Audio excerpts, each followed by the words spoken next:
Hi guys, मैं हूँ शिल्पी और आज हम बात करेंगे बच्चों के खाने के टेक्सचर के बारे में। कैसे हमें टाइम टू टाइम उनके खाने का टेक्सचर जो है वो चेंज करते रहना चाहिए सो दैट कि वो नई चीज़ों को आराम से अडेप्ट कर सके और नई चीज़ें खाने में उनको कोई परेशानी ना हो। अक्सर आपने अपने नेबर, अपने कलीग या अपने किसी फ्रेंड से सुना होगा कि उनका बच्चा 1.5-2 साल का होने के बावजूद भी अभी तक पिसा हुआ खाना ही खाता है।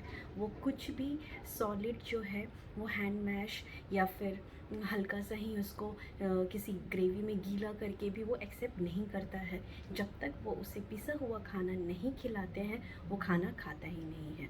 तो आइए जानते हैं कि हमें इन चीज़ों से, इन परेशानी से बचने के लिए क्या क्या करना चाहिए। जो सबसे ज़्यादा इम्पॉर्टेंट बात है वो यह है कि बच्चे को कभी भी पिसा हुआ खाना हमें देना ही नहीं चाहिए। आजकल डॉक्टर्स भी मना करते हैं, लेकिन अभी भी लोग पिसा हुआ खाना ही खिलाते हैं। उसको मिक्सी या ग्राइंडर में पीस कर देते हैं, क्योंकि एक जो जनरल धारणा है लोगों के मन में वो यह है कि बच्चा जो है वो सॉलिड खाना जब शुरू करेगा तो फिर उसके गले में अटकेगा, चोक हो, और गले में अटकने के डर से हम बच्चे को हमेशा पिसा हुआ खाना ही देते हैं। जो हमारा डर है वो बच्चे के लिए परेशानी बनता है, और बच्चे के लिए जो परेशानी शुरू में बनता है वो बाद में हमारे लिए परेशानी बन जाता है, बिकॉज़ बच्चा जो है वो पूरा खाना खाना सीखता ही नहीं है। तो सबसे पहले हमें क्या करना चाहिए कि जब हम सॉलिड इंट्रोड्यूस करते हैं उस समय हमें खाना जो है वो हैंड मैश तो हम नहीं दे सकते हैं। प्यूरी फॉर्म जो हमें बनाना है वो हमें छन्नी से छान के बनाना है। मैं अपना वीडियो एक लिंक कर रही हूँ जिसमें मैंने फर्स्ट सॉलिड कैसे हमें देना है उसके बारे में बताया था। आप प्लीज़ वो वीडियो देखिए, उसमें आप समझ सकते हो कि हमें खाना जो है बिना पिसा हुआ हम कैसे एक नॉर्मल प्यूरी बना सकते हैं और कैसे वो ईज़िली हम बच्चे को दे सकते हैं। सो 6th एंड 7th मंथ में हम बच्चे को मोस्टली प्यूरी ही देते हैं, और उस टाइम बच्चा ज़्यादा खाता भी नहीं है, 1 या 2 स्पून खाया तो भी काफ़ी हुआ। तो आप जो है छन्नी में छान के किसी भी खाने को, जो आप खिचड़ी बनाते हो, दलिया बनाते हो, ओट्स बनाते हो, उसको आप क्या कर सकते हो कि आप थोड़ा ओवर कुक करो और फिर नॉर्मल जो छन्नी होती है, चाय की छन्नी होती है या फिर कोई दूसरी भी छन्नी आप ले सकते हो, उससे आप नॉर्मली छान कर बच्चे को वो प्यूरी दे सकते हो। So 6 to 7 months you have to do this. अब 7th मंथ ऑनवर्ड्स आपको क्या करना है, खाना अभी भी स्लाइटली ओवर कुक्ड ही होगा लेकिन हैंड मैश देना है। सो 8 एंड 9th मंथ में आप हैंड मैश खाना दो।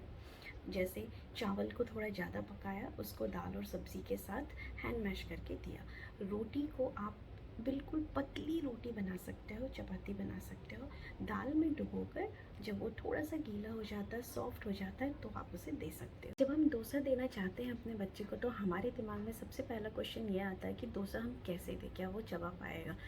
चबा तो वो बिल्कुल नहीं सकता है जब तक उसके पूरे दांत नहीं आ जाएंगे, लेकिन डोसा के साथ भी आप वही कर सकते हो। आप दाल में डुबो कर उसे दे सकते हो, या फिर दाल में डुबोने के बाद अगर आपने उसको हैंड मैश किया तो वो थोड़ा थिक हो जाता है तो आप वो भी दे सकते हो। अदरवाइज़ डोसे का टुकड़ा किया, उसको दाल में डुबो कर वैसे ही दो जैसे आप चपाती को देते हो। तो 8 to 9 मंथ में आपका ये हो गया ओवर कुक्ड हैंड मैश खाना। अब 9th मंथ ऑनवर्ड्स आपको क्या करना है, छोटे छोटे टुकड़े जो हैं वो उसे देने हैं। जैसे डोसा मैंने देना शुरू किया, चपाती का छोटा सा टुकड़ा आप दे सकते हो। जनरल कॉन्सेप्ट ये है कि बच्चे का दांत नहीं है तो वो कैसे खाएगा, लेकिन हम ये भूल जाते हैं कि बच्चे का जो मसूड़ा होता है वो काफ़ी स्ट्रॉन्ग होता है। आप देखो जब बच्चा कभी आपको दांत काटता है, दांत तो उसके हैं नहीं बट फिर भी वो बहुत ज़ोर से बाइट करता है। सो द थिंग इज़ कि मसूड़े के अंदर में ऑलरेडी दांत हैं उसके, उसका मसूड़ा बहुत ही स्ट्रॉन्ग होता है। हम यूजुअली ये कंपेयर करते हैं कि दांत नहीं है तो उसके मसूड़े में जान नहीं है, क्योंकि हम बच्चे और बूढ़े को कंपेयर कर लेते हैं। लेकिन बूढ़ों का जब दांत टूट जाता है ओल्डर एज में जाकर, उनके जो दांत टूटते हैं उनके मसूड़े वीक होते हैं, बच्चों के मसूड़े बहुत ही स्ट्रॉन्ग हैं। वो च्यू कर सकते हैं, वो काट सकते हैं। तो इसीलिए अब आप फिंगर लेंथ में खाना जो है बच्चे को दे सकते हो। वो काटना सीखेगा। वो कभी भी खाना खिलाते टाइम बच्चे के सामने खाना दो, उसे छूने दो खाने को, क्योंकि कुछ बच्चों में ये सेंसिटिविटी आ जाती है कि वो खाना छूते नहीं हैं, बिकॉज़ कभी उन्होंने छुआ ही नहीं होता है। क्योंकि यूजुअली हम क्या करते हैं, हमारा जो कल्चर है उसमें हम बच्चे को खाना कम खिलाते हैं, बट आजकल सेल्फ फीडिंग का ट्रेंड चल रहा है। 6 महीने से ही हम बच्चे को खुद से खाने के लिए इनकरेज करते हैं।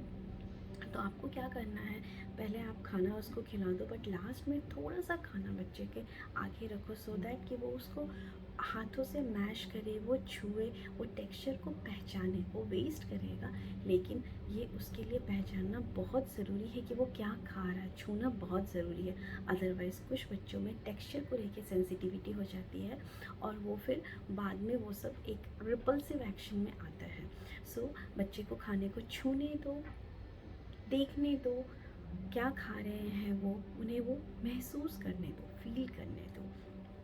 अब 9 मंथ ऑनवर्ड्स, अगर 9 to 12 में आपने अगर स्लोली टेक्सचर फिंगर लेंथ का खाना किया एंड वो उसको आपने इंट्रोड्यूस कराया, तो धीरे धीरे बच्चा जो है वो खाना शुरू कर देता है। एंड यूजुअली उस टाइम तक 1 2 3 4 ऐसे दांत आना शुरू हो जाते हैं। कुछ बच्चों के दांत जो है वो थोड़े लेट से भी आते हैं, बट बच्चा जो है वो खाना सही से सीख पाता है। एंड आपको धीरे धीरे टेक्सचर चेंज करते रहना है। ये याद रखना है कि बच्चों के मसूड़े जो हैं वो स्ट्रॉन्ग इनफ है खाना च्यू करने के लिए। लेकिन हाँ, आपको इस चीज़ का भी ध्यान रखना है कि छोड़ दिया।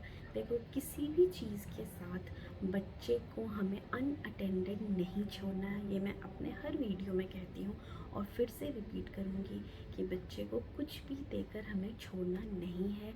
हमें हमेशा देखते रहना है कि वो क्या कर रहा है, जिससे कि बाद में हम किसी भी परेशानी से बच सकते हैं। So, just to repeat everything in one sentence: 6 to 7 months, 6 and 7 months puriform, 8 9 hand mashed, overcooked hand mashed form, and 9 month and above finger length का खाना आप दो बच्चे को।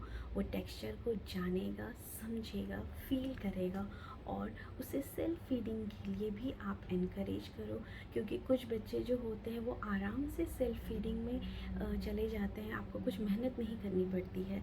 जैसे इतिश के लिए मुझे कुछ मेहनत नहीं करनी पड़ी, उसने खुद ही इंटरेस्ट दिखाया सेल्फ फीडिंग के लिए। तो अभी भी ऐसा होता है कि मैं जब उसको उसके फीडिंग चेयर पे बिठाती हूँ तो कभी कभी मैं थोड़ा सा खाना उसके ट्रे पे रख देती हूँ और वो खुद से खाता है, जो बहुत अच्छा है। अगर एक बार बच्चे ने सेल्फ फीडिंग सीख लिया तो वो पेरेंट्स के लिए भी अच्छा होता है और बेबी के लिए तो अच्छा है ही। सो this is the way you have to change texture of food for your baby, and इससे आप दोनों को फ़ायदा होगा। इनफैक्ट घर में जो आपके अदर फैमिली मेम्बर्स हैं या जो आपके बच्चे का केयर गिवर है, केयर टेकर है, उसको भी ये चीज़ आप सिखाओ, इनकरेज। अगर आपको मेरा वीडियो पसंद आया है तो प्लीज़ लाइक कीजिएगा। Baby and new mom care से रिलेटेड वीडियोस देखते रहने के लिए चैनल को सब्सक्राइब ज़रूर कीजिएगा। Thanks for watching, bye bye, take care.